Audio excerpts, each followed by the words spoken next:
ଇଟା କାମ କରିବାକୁ ଯଦି କିଏ ଚାହୁଁଛ ତାହେଲେ ଆମ ଗାଁ ଆଡ଼େ ଆସ। ଗୋଟେ ଭାରକୁ 7 ଟଙ୍କା। ଗୋଟେ ଭାର ପକେଇଲେ 7 ଟଙ୍କା ଲେଖା ପଡ଼ିବ ଗୋଟେ ଭାରକୁ। ତମେ ଯେତେ ଭାର ପକେଇବ ସେତେ 7 ଟଙ୍କା ଲେଖା।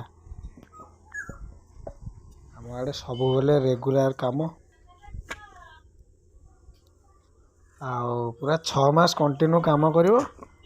ଯେତେ କାମ କରିବ ସେତେ ପଇସା ସାଙ୍ଗେ ସାଙ୍ଗେ ନେଇଯିବ।